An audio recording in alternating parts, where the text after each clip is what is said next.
En agricultura es hora de Chile Público, el único programa 100% local y vecinal que llega a la vida cotidiana de las personas. El municipio es la institución más cercana a la comunidad y el encargado de resolver sus necesidades más urgentes. Auspicia Universidad de Talca. Evoluciona sin límites. Chile Público, un programa realmente descentralizado. Bienvenidos, queridos radioescuchas, auditores todos fieles de Radio Agricultura y, por supuesto, de Chile Público. ¿Dónde nos escucha la gente, Luis Fraile, por Dios? En Los Ángeles 100.5, en Coyhaique 104.1. Vamos a ir a la parte más del Maule para el sur, a ver. Talca 94.5, Concepción 88.1, Los Ángeles, que ya dijimos 100.5, Temuco, donde usted ya sabe que está nuestro entrevistado, 103.9, Osorno 91.1, Puerto Montt 96.9, Coyhaique 104.1 y Punta Arenas 98.7. Todas las preguntas que tú quieras las respondemos a través del WhatsApp del programa, más 569-8868-4923.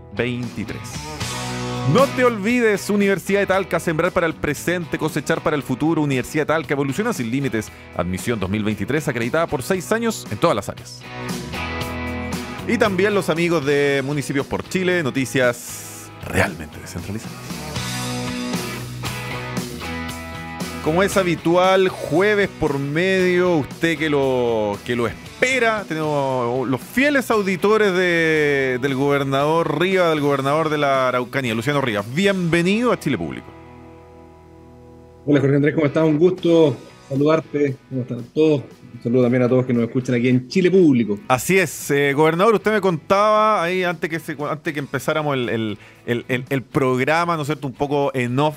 Qué buena iniciativa, me contaba, usted venía llegando de terreno, específicamente de Pitrufquén. Hay un montón de deporte que claro, a veces, tanto por el estereotipo, algunos también porque es muy caro practicarlo, no sé, uno piensa en el esquí, el golf, ¿cuánto vale un atado de palos de golf, ¿no es cierto?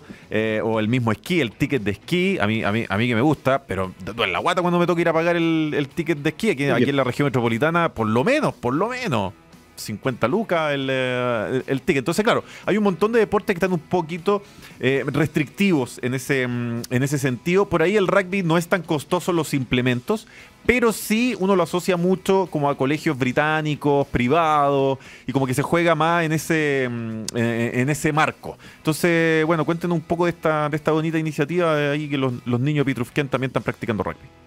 Sí, no, tuvimos una actividad muy bonita. Estamos cerrando un programa que llegamos a prácticamente más de 200 niños en esta ocasión, y que fue liderado por un club que hay acá en Temuco, que es Rucamanque, un club que está compitiendo también en las ligas importantes a nivel nacional. Yo diría el club más al sur que tiene participación nacional en la liga de rugby.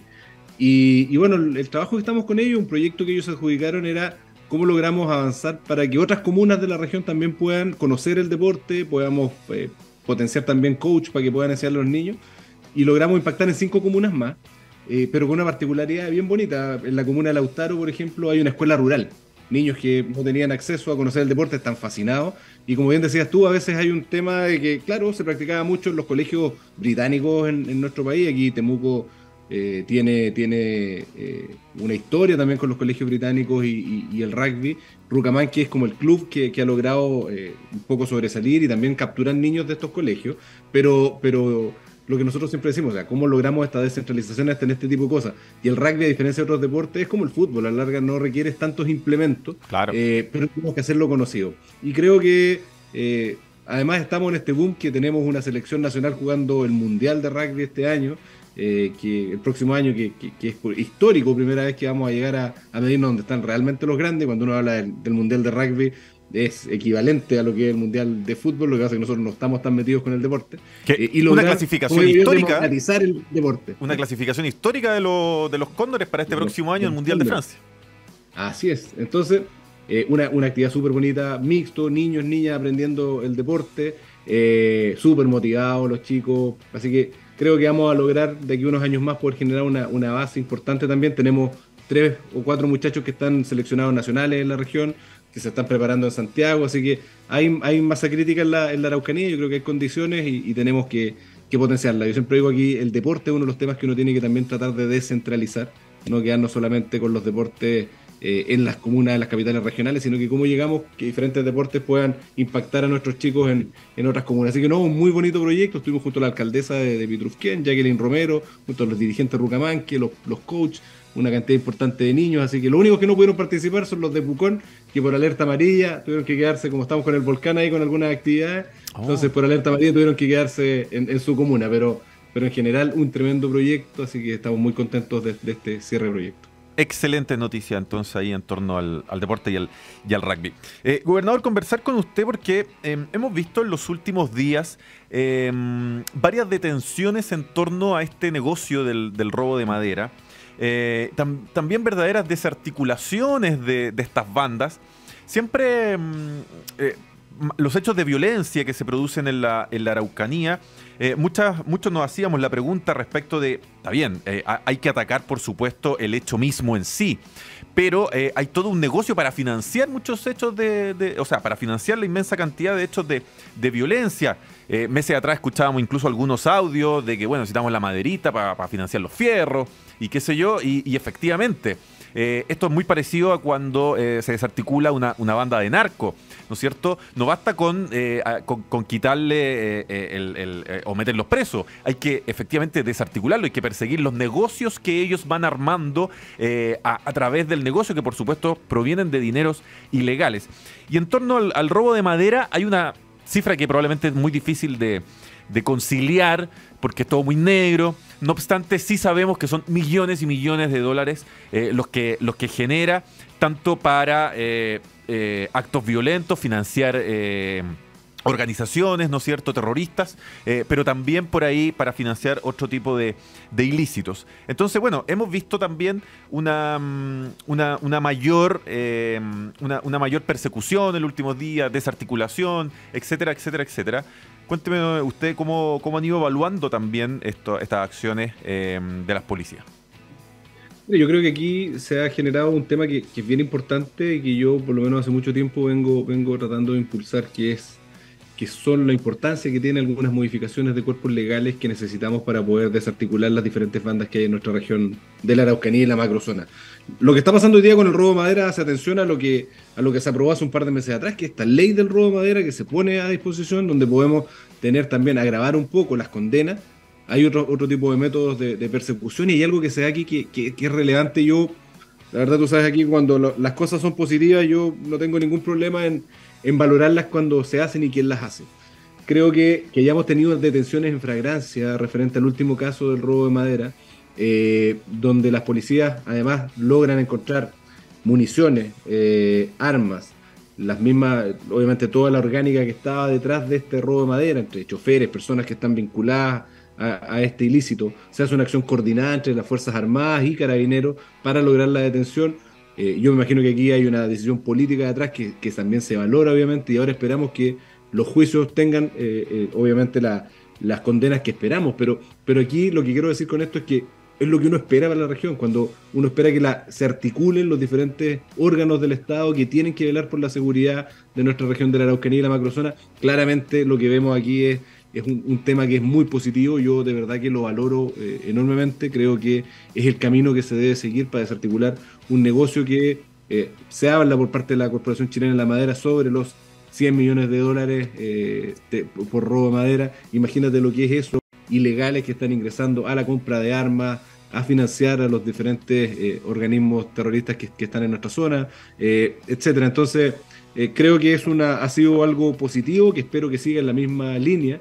Y hoy día, bueno, no dejarse amedrentar por lo que viene después, porque lamentablemente después de esto vienen las huelgas de hambre, viene todo este tema que ya incluso Héctor Yaitul y su hijo están en la línea creo que están en huelga de hambre hoy día, y espero que obviamente la depongan, porque aquí lo que es importante es que la gente se enfrente a la justicia como corresponde cuando se comete un ilícito como esto, y principalmente gente que ha hecho tanto daño a la región como estas personas. Yo quiero ir al tema puntual de la familia Yaitul y otros que están en este momento en huelga de hambre. Antes, cerrar un poco este tema del robo de madera, preguntarle si hubo coordinación con usted también. Sabemos que aquí hay mucho, está involucrado el Ministerio del Interior, la Policía, la Fiscalía, por supuesto. ¿Hubo también coordinación con la Gobernación? No, aquí la verdad que este tipo de operativos se manejan a nivel de policía, poder llegar a la detención de estas personas. Y uno espera que en realidad ahí opere, da lo mismo si estamos en la coordinación o no, mientras las cosas funcionen. Nosotros tenemos buena relación, nos están comentando los operativos. Puntualmente no teníamos información cómo se iba a proceder, pero como te digo, lo importante aquí es que el resultado es el que requeríamos. Gobernador, nosotros para introducir el tema que usted ya puso, el de la familia Yaitul, bueno, Héctor Yaitul, que se encuentra preso, de hecho lo comentamos, no sé, un mes atrás, algo así, ¿no es cierto?, la detención. Ahora también su hijo, Pelantaru Yaitul, también, que se encuentra preso. Fueron encontrados además en una zanja con armas y otras cosas. Han iniciado una huelga de hambre. Y cuando se inicia la huelga de hambre, efectivamente es muy humano, ¿no es cierto?, empatizar con una persona que llega a ese tipo de medidas extremas, ¿no es cierto?, y que le hacen un tremendo daño a su propia salud. Pero también uno entiende que eso es una manera de presionar a las distintas autoridades para ir consiguiendo varios beneficios. Cuestión que no es nueva. Además, muchos de personas condenadas o presas por actos ilícitos, terroristas, de violencia en la región de la Araucanía han conseguido varios beneficios a través de la huelga de hambre, desde salidas dominicales, traslados a recintos penitenciarios con mucha menos seguridad y más abiertos, etcétera, etcétera, etcétera.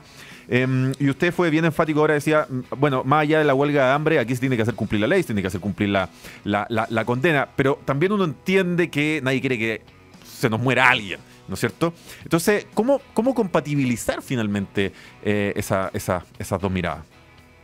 A ver, los métodos de huelgas de hambre han sido concurrentes en el último tiempo, los últimos años, yo diría los últimos 10 años, por parte de muchas personas condenadas por diferentes delitos en la región de la Araucanía. Como bien planteas tú, yo creo que aquí la vida de las personas es lo principal. No olvidemos que uno de los condenados por el asesinato del matrimonio Luxinger-Macay, Celestino Córdoba, ha ocupado las huelgas de hambre como una metodología de presión durante mucho tiempo. Entre ellos, para ir supuestamente a su rehue, a un tema más que nada religioso. Otras personas también vinculadas al asesinato del matrimonio Luxinger-Macay han logrado beneficios carcelarios, yendo bastante fuera del tema legal. Yo ahí soy bastante crítico. Yo entiendo que cuando hay procesos y condenas, Gendarmería establece protocolos, entre ellos entiendo que son cuando tú cumples el 50% del tiempo de tu condena, sí, tú puedes acceder a algún tipo de beneficio. Exacto. Yo creo que si son beneficios que están establecidos, a nadie se le pueden negar. Lo que molesta es que mediante presión muchas veces se rompan este tipo de códigos y estructuras que son para las cuales están hechas, que en este caso es mantener obviamente la seguridad de estas personas dentro de la cárcel, para el resto de la ciudadanía, incluso para ellos, si cuando las personas están en una cárcel también se está protegiendo al reo en este caso. Y yo creo que la metodología de la huelga de hambre, también la ciudadanía de a poco se ha ido dando cuenta. Yo creo que en cierto modo existía hay una simpatía muchas veces con la causa, pero aquí la gente entendió que no es un tema contra el mundo mapuche, sino que todo lo contrario. Aquí las personas que están detenidas, en el caso de los Yaitul que están en huelga de hambre hoy día, son encontrados con municiones municiones de alto calibre. En el caso de Pelantaru Yaitul fue encontrado en flagrancia en la última detención. El caso de Héctor Yaitul se le imputan una serie de hechos y ha sido quien ha llamado al levantamiento armado en la región durante tanto tiempo. Entonces, si estamos hablando de personas que claramente son hoy día personas que no pueden estar libres y además que están ocupando este tipo de medidas, es bastante lamentable. Yo a nadie se le puede obligar a comer, pero creo que esperaría que ahí tanto Gendarmería como el Ministerio Interior y a quien le corresponda velen obviamente por la seguridad de estas personas, pero que depongan lo antes posible su huelga de hambre. Aquí ellos no son presos políticos, ellos están presos por delitos, los cuales se están obviamente investigando en algunos casos, y en el caso de Pelantaru, que son delitos de los cuales se pidió en flagrancia. Entonces creo que muchas veces la huelga de hambre utilizada desde un punto de vista político, en este caso esperaría que la ciudadanía, por lo menos, que muchas veces empatiza con este tipo de causas, entienda que aquí son personas que están condenadas por los delitos que probablemente han traído más dolor a nuestra región, que son los que tienen carácter terrorista en muchos casos, los que se viven en la Araucanía, y cuando tenemos personas que son detenidas con armamento y de grueso calibre, bueno, eso sí que es algo ilegal y que no amerita ningún tipo de análisis más que personas que están dispuestas a eliminar o asesinar a otras personas de nuestra región. A propósito del adjetivo que usted entrega, ¿no es cierto?, de presos políticos, creo que también ha sido importante el cambio de tono del gobierno, porque hubo un momento, especialmente en un comienzo, donde se aseguraba que ministros de Estado decían que en Chile habían presos políticos. Una locura tomando en cuenta la condición del cargo. Y ciertamente hoy en día, a propósito también de lo que pasó esta semana, con el descubrimiento de la estatua del presidente Elwin, ¿no es cierto? Y toda la carga emocional de esto de los 30 años, etcétera, etcétera. Creo que el gobierno, y yo, todo el mundo lo sabe, no soy fans, pero ciertamente ha habido un cambio de tono importante. La misma visita del presidente a su región, que obviamente ahora tienen que concretarse la serie de acciones que se anunciaron, pero sin duda alguna hay un avance.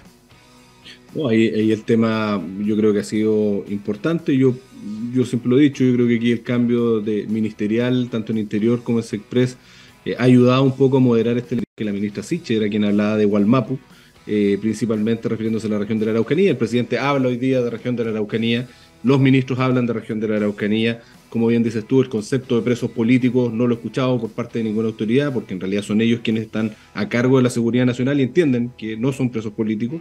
Y también lo que bien planteabas tú, este concepto que para el presidente era bastante incómodo y generalmente para la izquierda es muy incómodo hablar de terrorismo, de lo que ocurre acá en la región de la Araucanía, y yo creo que han ido entendiendo que aquí, si bien el presidente no habla derechamente de terrorismo, habla de que en la zona tenemos actos de carácter terrorista, y yo lo comparto en ese sentido con el presidente. Yo siempre he dicho, la región de la Araucanía en su conjunto no es una región que esté tomada por el terrorismo, pero sí hay sectores y hay atentados que claramente son de carácter terrorista. Cuando sacan niños a mediados de la noche apuntándoles con un arma, los arrodillan y les queman su casa en su cara, eso es terrorismo. Cuando matan a sus mascotas, eso para mí son actos que lo que buscan es infundir terror, más allá de un robo, más allá de cualquier tipo de atentado. Entonces yo creo que es importante que los conceptos se empiecen a utilizar como son. A la ministra me tocó interpelarla en el Congreso y decirle que en la Araucanía la gente, ni siquiera el mundo mapuche habla de Wallmapu, sino que nosotros acá hablamos de Araucanía. Y si quiere díganos araucano, porque nacimos en la Araucanía, pero no somos del Wallmapu, y creo que ese cambio de tono, como bien planteas tú, Jorge Andrés, es importante. A veces estos lenguajes que veíamos constantemente hace un par de años atrás han ido perdiendo fuerza y la gente ha ido entendiendo que la situación que se vive en la Araucanía no es en contra del mundo mapuche y quienes estamos acá y hemos vivido y nos hemos desarrollado en esta región. No tenemos nada en contra del mundo mapuche, todo lo contrario. O sea, aquí todos tenemos amigos de apellidos mapuche, fuimos educados por mapuche, los médicos que ven a nuestros hijos son mapuche, o sea, aquí no hay ninguna diferencia, y donde muchas veces esta ideología trata de poner, y con este tipo de conceptos lo que tratan es de ampliar mucho más estas diferencias y tratar de ponernos en veredas que son totalmente distintas, cuando la realidad de lo que se vive en la región de la Araucanía es totalmente distinta. Gobernador, y a propósito de aquello también, yo siento que más allá de la acción de las autoridades, que por supuesto es muy necesaria, autoridades, gobierno, policías, ¿no es cierto?, para desarticular este tipo de bandas, yo siento que lo que más les perjudica a estos grupos es cuando la misma ciudadanía, la población los va aislando porque no cuentan con ninguna simpatía al final. Y así hemos visto en otras proporciones a lo mejor, pero lo que sucedía con la ETA en España, o en algún momento el IRA en Irlanda, la FARC en Colombia, la ciudadanía terminó aislando a estos grupos que ya no tenían simpatía en ningún lado.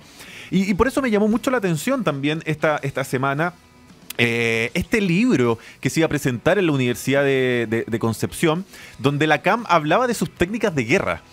Y una universidad del Estado, pública, que uno pensaría que promueve valores, ¿no es cierto?, dentro del sistema democrático, va y presta sus aulas, en este caso la Facultad de Ciencias Sociales, para esta reedición del libro, que finalmente fue cancelado probablemente por todo el revuelo que trajo. Uno puede entender que existan ciertas, no sé si simpatías por la causa, pero que exista cierta comprensión En algún momento yo fui muy lector, por ejemplo, de José Bengoa, ¿no es cierto?, que ha investigado mucho al mundo mapuche. Le mandó, recuerdo, durante el plebiscito un recado a la cama a Héctor Yaitul. Ni siquiera con él quisieron conversar. Entonces, cuesta mucho entender que una universidad con el prestigio, además de la Universidad de Concepción, se haya puesto en ese entredicho. Sí, porque no entiendo que esa actividad se bajó, pero lo que planteas tú, Jorge Andrés, yo creo que es la clave. Aquí hay un tema y un paraguas que es lo más importante de lo que tenemos que proteger, no solamente en la macrozona ni en nuestra región de la Araucanía, sino que en el país. Y esto es obviamente la protección de la democracia. No puede permitirse una universidad del Estado estar avalando que venga un grupo subversivo, como es la CAM, a mostrar cuáles son sus técnicas de guerra. Eso, más que contra las víctimas, yo creo, es una afrenta al Estado y obviamente al resguardo de la democracia, que es lo que más tenemos que cuidar como país. Por otra parte, como bien decías tú, hay un tema que este tipo de cosas lo que están haciendo, yo entiendo hoy día una ciudadanía que está mucho más expectante de lo que está pasando, entendiendo la realidad de las situaciones, comprendiendo que aquí hay víctimas. Es una ciudadanía que cada día está más en contra de lo que está ocurriendo en nuestra zona y ya no hay una simpatía, porque ellos hablaban de una simpatía hacia el mundo mapuche, pero lo que estamos viendo hoy día, y me parece muy bien, nosotros tenemos que cuidar nuestra cultura y potenciar a nuestros pueblos originarios, pero eso no tiene nada que ver con avalar la violencia extrema de muchos grupos en nuestra zona, y eso es importante que la ciudadanía en su conjunto lo vaya marcando. La última encuesta, si no me equivoco, fue la Academ. Nosotros hicimos la encuesta Araucanía, que sacamos un 82% en la región de gente que quería renovar el estado de excepción. No me quiero equivocar, pero entiendo que fue la Academ, que también a nivel nacional tiene un 82% de valoración de que se renueve el estado de excepción a nivel de la región. O sea, la medición del país ya está igual que la medición de la región. O sea, la ciudadanía está entendiendo que el problema de la Araucanía no es un problema contra el mundo mapuche, sino que es un problema que hay que enfrentar a los grupos radicalizados, terroristas que existen acá en nuestra zona. Y lo otro que pasa con esto, y por eso quiero hablar de, cuando tú me hablas del tema del libro y del resguardo de la democracia, yo creo que donde hemos pecado también es que estamos reconociendo que aquí tenemos terrorismo, por un lado, pero cuando reconocemos que tenemos terrorismo tenemos que reconocer que tenemos víctimas. Y ahí es donde creo que el Estado todavía está al dedo. Yo le entregué al presidente de la República el proyecto de reparación de víctimas. Espero que lo puedan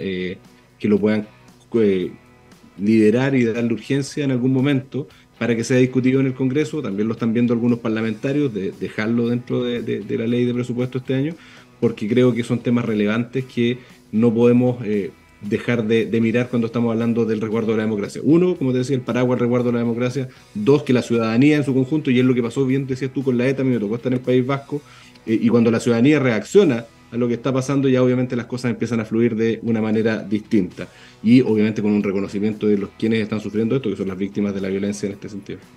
Gobernador, se nos pasó literalmente volando este programa. Me queda súper poquito tiempo, pero a ver si alcanzamos bien ahí breve a preguntarle por el tema presupuestario.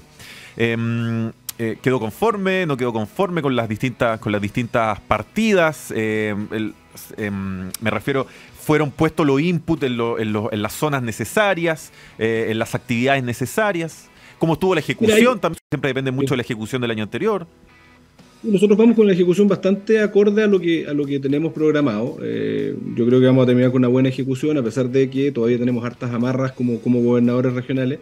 Creo que el presupuesto, desde el punto de vista del aumento, de los porcentajes de recursos, si bien aumentó en algunos porcentajes, esta región también aumentó el presupuesto. Creo que hoy día, con la inflación, lo que alcanzamos a hacer con los presupuestos que tenemos, esto hay que llevarlos, siempre digo yo, a metros cuadrados construidos, kilómetros construidos.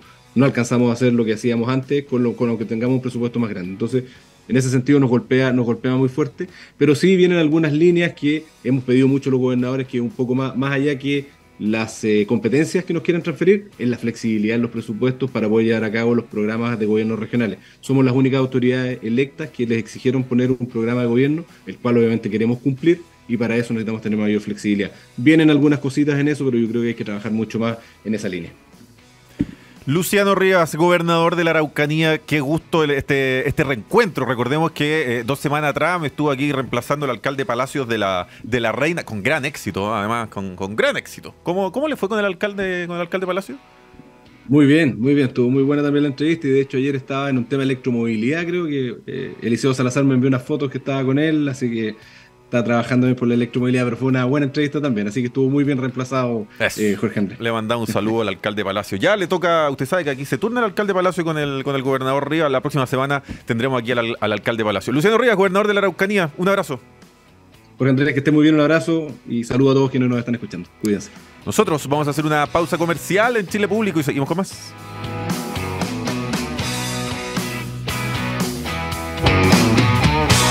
En agricultura es Chile Público, un programa realmente descentralizado con Jorge Andrés Pomar. Y ya estamos de vuelta con más Chile Público y lo hacemos con los amigos de la Universidad de Talca, porque sembrar para el presente, cosechar para el futuro. En la Universidad de Talca encuentras la formación de excelencia que necesitas para enfrentar los desafíos de un mundo globalizado. UTalca, formación por competencias, movilidad internacional y un cuerpo académico de primer nivel. Campus en Santiago, Talca, Curicó, Colchagua y Linares. Universidad de Talca evoluciona sin límites. Admisión 2023 acreditada por 6 años en todas sus áreas. Municipios por Chile, noticias realmente descentralizadas, el único diario digital de noticias 100% locales, 100% municipales, municipios-por-chile.cl. No te pierdas nada de Chile Público, descarga la app de Radio Agricultura y podrás escuchar esta y todos nuestros programas desde cualquier lugar de Chile y el mundo. ¿Cómo se hace? Muy fácil, en tu celular, ingresas a Google Play o Apple Store, escribes Radio Agricultura, descargas y listo. Con la de Agricultura siempre estaremos contigo donde quiera que vayas. Vamos a conversar de un tema que yo siento que todavía falta mucha información en la población, hay mucho desconocimiento. Progresivamente hemos ido avanzando en nuevas técnicas en medicina alternativa y en maneras distintas de afrontar, ¿no es cierto?, los síntomas, los dolores de las personas. Y en ese sentido está aquí ya en los estudios de Radio Agricultura, en el estudio Luis Fraile, en el estudio 1 Luis Fraile, aquí en Providencia 1208, piso 6, Patricio Aguirre, director de Lopa Pharma. Patricio, segunda vez aquí en Chile Público, bienvenido. Muchas gracias, un placer estar nuevamente contigo y con los Radio Escucha. Oye, por si alguien se perdió tu primera intervención aquí en Chile Público, someramente ahí que le cuentes un poco a los Radio Escuchas acerca de Lopa Pharma. Bueno, como hablamos en la primera entrevista, conversamos de dos temas que eran bastante importantes. Uno, de MA Botanics, una compañía farmacéutica chilena, ¿no es cierto?, que obtuvo licencias de cultivo de cannabis en la zona de Curicó, de cannabis medicinal, con la utilización de una planta farmacéutica para fabricar materias primas con fines de uso local y exportación a Europa, cumpliendo las regulaciones de todos los países. Y por el otro lado, Lopa Pharma, que es una compañía farmacéutica, yo soy químico farmacéutico, que está destinada a la importación de materias primas grado farmacéutico para abastecer el mercado local y la fabricación de productos farmacéuticos en base a cannabis, prescritas por médico, ¿no es cierto?, bajo receta médica. Fíjate que uno, cuando le dicen, no sé, productos de cannabis, uno se imagina que siempre tiene el contenido de THC, que es finalmente el alucinógeno, ¿no es cierto? Y un montón de otras externalidades que podría tener. No obstante, es bueno aclarar que los productos de ustedes no contienen THC y son estrictamente medicinales y no se cultiva para, no sé, fines recreativos, como para que la gente entienda. A ver, hay una pequeña corrección. Sí hay productos con THC. Okay. Vamos a diferenciar. La planta de cannabis tiene tiene más de 180 cannabinoides distintos, de los cuales uno de ellos, que es el THC, produce efectos psicotrópicos en los pacientes, en las personas, digamos, es lo que pone high a las personas que consumen marihuana de manera recreacional, pero también tiene propiedades terapéuticas, sobre todo en depresión y dolor. Y otro de los componentes principales o cannabinoides principales que tiene la planta es el cannabidiol o CBD, que también tiene propiedades terapéuticas. Ahora, el médico prescriptor de cannabis conoce muy bien los cannabinoides y los otros componentes vegetales que tiene la planta, los terpenos, los flavonoides, y va a buscar una asociación de cannabinoides y terpenos acorde a la patología del paciente. Por ejemplo, Si un paciente tiene dolor por cáncer, ¿no es cierto?, le va a prescribir una receta que tenga THC y CBD en proporciones iguales. Tantos miligramos de THC y tantos miligramos de CBD. Esa receta funciona muy bien en dolor crónico. Pero si el paciente, por ejemplo, tiene epilepsia refractaria, le va a prescribir una receta que tenga solo cannabidiol y no tenga THC. En caso de niños autistas, por ejemplo, o niños con espectros de colores, niños púrpura, etcétera, se les prescribe CBD con muy poca concentración de THC. En el caso de la fibromialgia, CBD con un poquitito más de THC que los niños autistas, pero menos que para dolor. Para apetito, una receta que tenga más THC y menos CBD. Entonces, el médico ve la asociación de cannabinoide y terpeno acorde a la patología del paciente. Y otra cosa que es importante mencionar es que la medicina cannabinoide no es como la medicina alopática convencional, en donde, por ejemplo, en el paracetamol el médico te dice tómese un comprimido cada 6 horas. En el caso de los cannabinoides, por el sistema endocannabinoide hay que titular a los pacientes. Y eso se debe a que los pacientes metabolizan los cannabinoides de manera diferente. Entonces, hay pacientes que son metabolizadores rápidos, que van a necesitar dosis más altas de cannabinoides para tener un efecto. Los pacientes que son metabolizadores lentos necesitan dosis mucho más bajas para el mismo efecto. Entonces, los médicos especialistas en cannabis empiezan a titular al paciente, igual como se hace con los antiepilépticos, por ejemplo. Le empiezan a dar dosis bajas y empiezan a subir la dosis gradualmente hasta obtener el efecto terapéutico deseado. Y cuando llegan a ese efecto ya mantienen la dosis en el tiempo. ¿Por qué crees tú que hay tanto recelo muchas veces con el tema de la medicina que contenga cannabis? Yo tengo una teoría, tú que eres el experto, seguramente lo tienen ustedes bastante más medido, corrígeme, pero tengo la impresión de que puede ser por dos cuestiones.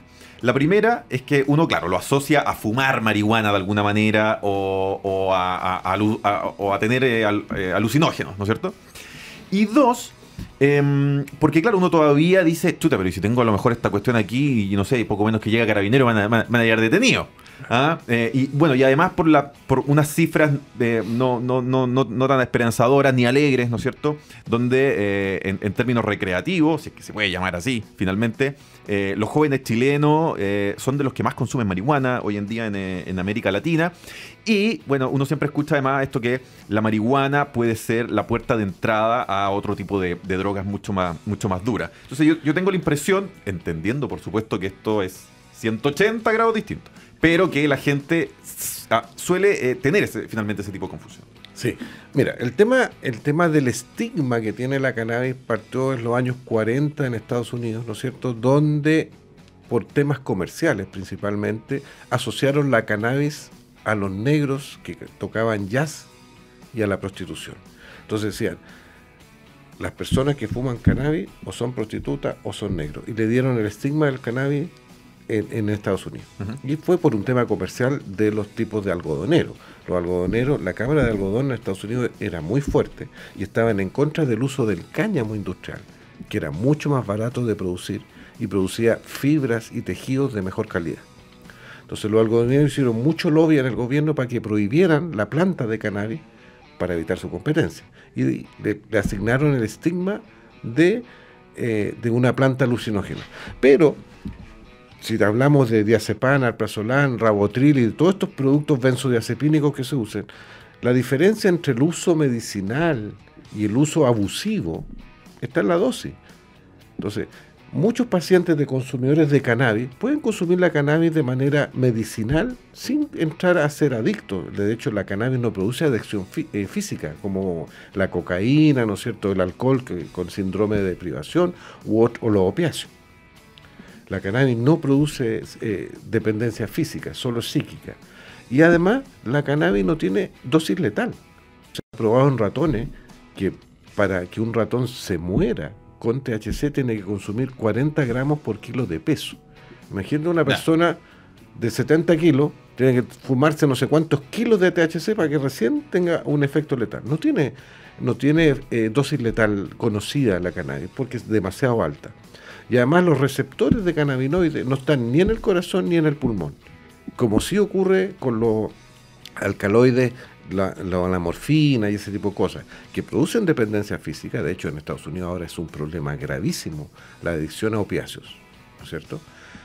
Y mucha gente muere porque los receptores de los opiáceos están en el pulmón y en el corazón. La sobredosis, paro respiratorio, infarto al miocardio. Y los tipos se mueren. Con la cannabis eso no pasa. Yo no estoy promoviendo el uso de la cannabis de manera recreativa o lúdica o de adulto, porque el tema nuestro es cannabis medicinal con fines medicinales para que los pacientes lo usen en sus patologías.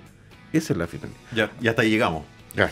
Ahora, así como hago esa introducción respecto de cierta desinformación, falta de conocimiento y cultura respecto a los beneficios que puede producir la cannabis estrictamente medicinal, así también creo que en los últimos, 5 años hemos avanzado respecto de ese mismo tema, lo que no se avanzó a lo mejor en los últimos 40 años, y vemos muchos municipios o centros de salud que o plantan o recetan abiertamente, ¿no es cierto?, para distintas patologías, productos derivados de la cannabis. Así es, de hecho, Fundación Daya, ¿no es cierto?, tiene convenio con la Municipalidad de La Florida, donde tienen subcultivos de cannabis que posteriormente procesan en el laboratorio NOP.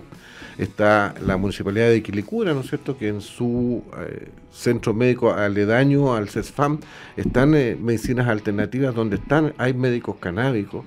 Hay muchas fundaciones aquí en Chile, Latinoamérica Reforma, Mariamed, Receta Cannabis, donde hay médicos canábicos que prescriben cannabis con fines medicinales. ¿Cómo se comporta, dirías tú, hoy la política pública en Chile a propósito de que conversábamos en off un rato afuera, de que ustedes están en pleno proceso de expansión también, no solamente en Chile? Entonces, yo sé que, por ejemplo, ya en Uruguay hay una política, incluso hay una especie de turismo alrededor de la cannabis no medicinal, en ese caso es recreativa, pero en términos medicinales, ¿cómo se comporta también el resto de los países que ustedes han podido explorar? Sí, mira, regulatoriamente Chile está bastante retrasado con respecto a la regulación de otros países de Latinoamérica, para qué decir Estados Unidos y Europa, estamos a años luz de ellos, porque la tuición del Instituto de Salud Pública debido al estigma de la cannabis está muy encima. Y, por ejemplo, en Chile se clasificó el cannabidiol, que es el componente no psicotrópico de la cannabis, como un principio activo farmacéutico, siendo que, por ejemplo, en Europa está reconocido como un principio activo cosmético, como un suplemento alimenticio, y tú puedes fabricar productos de uso humano o de veterinario como suplemento alimenticio o cosmético. De hecho, el CBD y el CBG están integrados al listado COSEN de la Comunidad Europea como ingrediente cosmético reconocido. Y aquí en Chile tú no puedes registrar cosméticos. Sí lo puedes hacer en Uruguay, sí lo puedes hacer en Colombia, lo puedes hacer en Ecuador y en Paraguay, pero en Chile no. Aquí es un medicamento y no hay vuelta. Ahora, uno tendría que pensar que un cosmético es mucho más inocuo que incluso un remedio. Un cosmético, no sé, estamos pensando en una crema. Sí, cremas de rejuvenezadoras para los párpados, bloqueadores solares, champúes. De hecho, el CBD es un excelente producto para usar en psoriasis.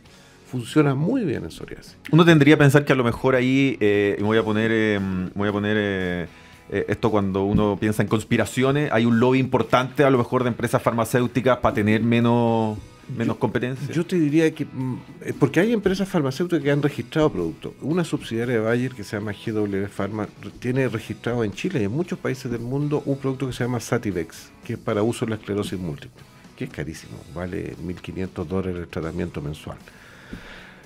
Las compañías farmacéuticas les interesa el tema del cannabis. El tema está en el estigma que tiene la cannabis, que las autoridades regulatorias piensan que va a ser para tráfico, ¿no es cierto?, que va a ser la barrera, la puerta de entrada para otras drogas de mayor complicación, digamos. Entonces tiene tanto estigma la cannabis que lo tratan con mucho respeto. Siendo que, por ejemplo, hoy día el uso de benzodiazepina en pacientes post pandemia creció pero de manera increíble, y la gente consume alprazolam, diazepam, rabotril, benzodiazepina, pero como Panadol.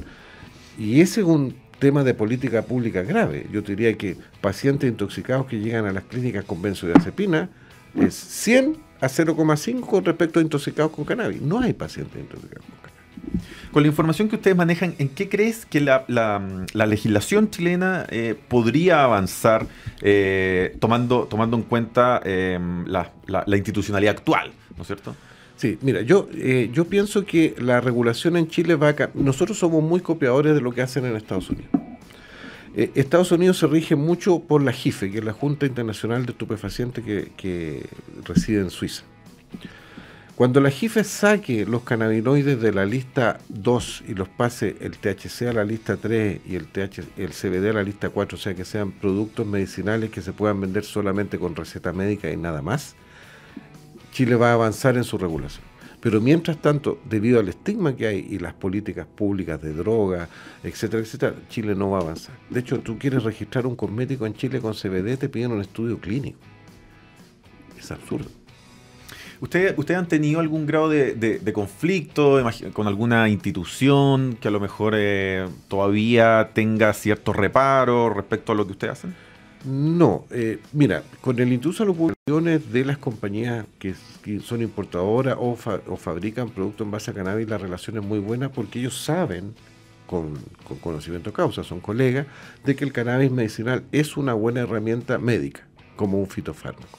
El tema está en las políticas más arriba, a nivel de ministerio y a nivel de gobierno. Ellos son los que le tienen miedo a la cannabis. Bueno, la diputada Ana María Gasmuri hace mucho lobby en el Senado y en la Cámara de Diputados para que aprueben el uso del autocultivo para pacientes con prescripción médica. Y de hecho hace pocos días atrás la ley salió rechazada en el Senado, temor, porque sí tiene uso médico. Y si tú conoces a algún paciente que haya usado cannabis con fines medicinales y ves la solución que es para ellos el cannabis medicinal, realmente es increíble. Y el costo es mucho más bajo que estar comprando medicamentos convencionales. Yo estuve en Brasilia con Romario. ¿Tú conoces a Romario? Sí, claro. Vaginho Infernal. Vaginho Infernal. Bueno, Romario tiene una hija que tiene esclerosis múltiple. Que es senador ahora, parece. Es senador. Y yo estuve en el Senado en Brasilia conversando con él, haciendo lobby por el tema de la cannabis medicinal en Brasil. Eso fue hace 2 o 3 años atrás. Su hija es usuaria de cannabis y dice que le cambió el mundo. Antes su hija tenía que usar casco, por ejemplo, porque se caía. Le daban convulsiones y se caía. Ahora ya no usa casco. Pasó de tener 40 convulsiones diarias a tener 3, 4 al mes con el uso de cannabis medicinal. Y él es un gran defensor del uso de la cannabis en Brasil. Y gracias a él, la regulación en Brasil ha sido aprobada para usar cannabis medicinal. ¿Cuáles son los principios? Porque, a ver, es bueno también consignar que esta medicina a través de la cannabis no soluciona la enfermedad, sino que lo que hace es atenuar los síntomas y darte una mucho mejor calidad de vida, etcétera, etcétera. ¿Cuáles son las principales enfermedades o síntomas que ustedes han detectado en la población chilena que requieren o usan ya cannabis medicinal? Epilepsia refractaria, fibromialgia, autismo y niños con espectros de colores, de todos los colores que hay, dolor crónico, cáncer, apetito, sueño, depresión. ¿Y eso cómo se va regulando? Lo conversamos también un ratito afuera. Tú me decías un poco, tiene que ver con las dosis, tiene que ver con las cepas de cada una de las medicinas a través de la planta que se produce. Claro, antiguamente, ¿no es cierto?, uno conocía 3 tipos de plantas de cannabis. Perdón, para que la gente entienda esto, no es que voy a ir a comprar, no sé, en la esquina, me voy a fumar uno y se me va a pasar el dolor. No funciona así la cosa. Antiguamente se conocían 3 cepas de plantas, ¿no es cierto? La cannabis sativa, la índica y la ruderale. La cannabis sativa debe ser como la más que a uno le suena. Como dicen la gente que consume marihuana, ¿no es cierto? La cannabis sativa te activa. Te activa. Esa es la que tiene principalmente THC y poco CBD. La cannabis índica es la que tiene más CBD que THC. Entonces, cuéntale a la gente lo que es el CBD, porque van a quedar ahí medio... El cannabidiol o el componente no psicotrópico en la cannabis. Entonces la gente que fuma cannabis rica en CBD le da sueño, ¿no es cierto? Se ponen depre, etcétera. El tipo que fuma índica se pone high, contento, feliz, anda. Y el que fuma ruderali le da la risa. Pero en el área farma se han hecho modificaciones genéticas a las semillas, cosa de obtener semillas más purificadas, que te entreguen mucho THC, mucho CBD o muchos de los otros componentes canábicos que tiene la planta. Entonces, cuando el médico va a prescribir para una finalidad determinada médica, no te da THC o CBD, no te da cannabis, digamos, te da THC o CBD. Y él va a determinar la dosis de la cantidad de THC y CBD adecuada, además de el perfil de terpeno y de flavonoide que te va a pedir para que el producto tenga el efecto médico deseado. ¿Tú crees que esto puede evolucionar a, no sé si igual que un Panadol, pero puede evolucionar a que sea sin receta, a que uno vaya a una vitrina de una farmacia, bueno, de un supermercado difícil, porque aquí en Chile los supermercados no pueden vender remedios aún. Pero debiese evolucionar así, tiene que ver con nuestra cultura, tiene que ver con la falta con la información de la misma, tiene que ver con el mismo lobby que a lo mejor de alguien que no le interesa que ese tipo de medicina esté presente por X motivo. Mira, yo pienso que una vez que...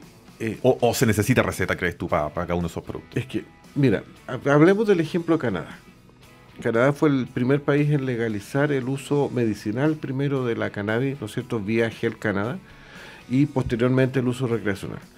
El susto que tuvo Canadá para aprobar la cannabis recreacional o uso adulto, lúdico, como se llame, era que todos los expertos decían que al legalizar la cannabis de uso adulto, la cantidad de adictos iba a crecer enormemente y por lo tanto el consumo de drogas duras.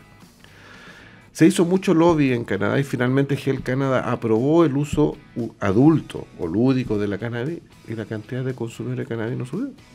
Todos pensaban que iban a haber filas eternas en los dispensarios a comprar cigarrillos de marihuana y no ocurrió. De hecho, cuando yo estuve en Canadá, tú ibas a un dispensario, entrabas, elegías la flor que tenías que comprar, quieres 3 cigarrillos, te compraron, salías y si querías te lo fumabas en la calle, nadie decía nada. Pero no anda la gente volando ni haciendo delitos. De hecho, Canadá es uno de los países con índices delictuales más bajos de Latinoamérica. No hay ningún problema. Ahora, claro, pero para Chile, nosotros no somos tan ordenados, digamos. No somos tan ordenados, pero aquí el problema de por ejemplo, de los muchachos que hacen abordazos los autos y encerronas, esos son consumidores de pasta base, de drogas duras, no de cannabis. La cannabis no te pone violento. A lo más el tipo se pone contento, triste, pero no te pone violento. Cabe destacar, no estoy promoviendo la cannabis de uso adulto. A mí mi interés es la cannabis medicinal, pero la cannabis no produce violencia. Para terminar entonces, debiésemos evolucionar a que en el fondo la legislación sea más pro de medicinas alternativas, por ejemplo, como en el caso de la cannabis, que uno pueda llegar y comprar en una tienda, o tú crees que todavía falta bastante y debiésemos mantener con recetas médicas, se puede prestar a lo mejor para mucha gente? Sí, yo creo que falta bastante. Uno, por educación en la población, ¿no es cierto? Pero yo creo que falta todavía. Mientras tanto, la cannabis debería ser considerada un medicamento, ¿no es cierto?, o un cosmético o un suplemento alimenticio en el caso CBD, y ir lentamente avanzando hacia una legislación que permita el uso adulto. Pero tiene que ser algo progresivo y tiene que ir de acuerdo a la realidad social del país. ¿Qué pasa con los doping, por ejemplo?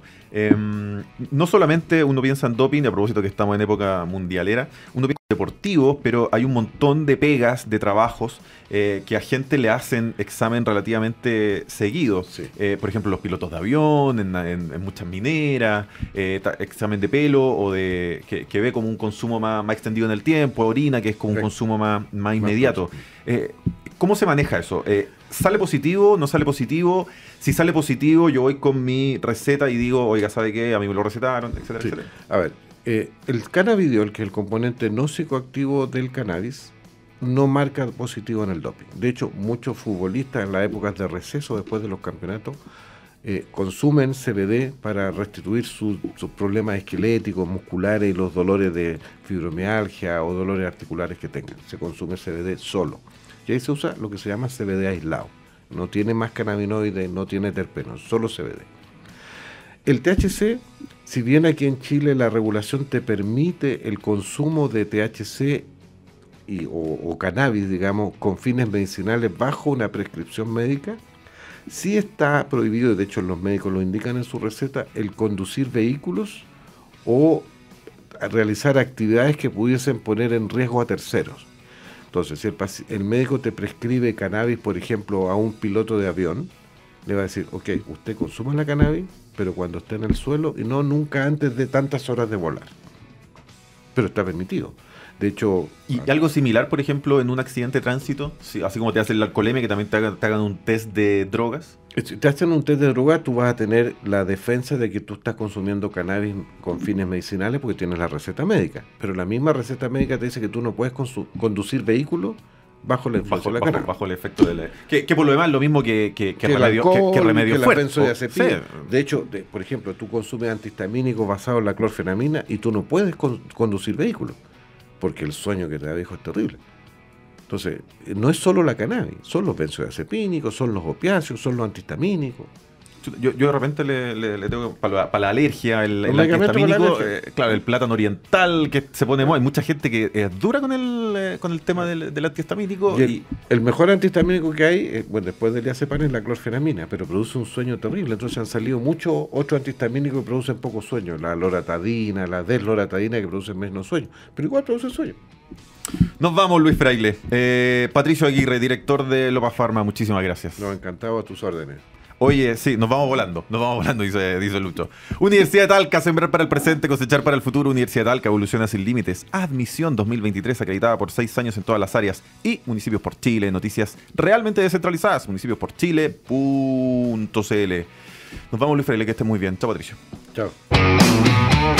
En agricultura fue Chile Público, un programa realmente descentralizado. Auspicia Universidad de Talca. Evoluciona sin límites. Conducción Jorge Andrés Pomar.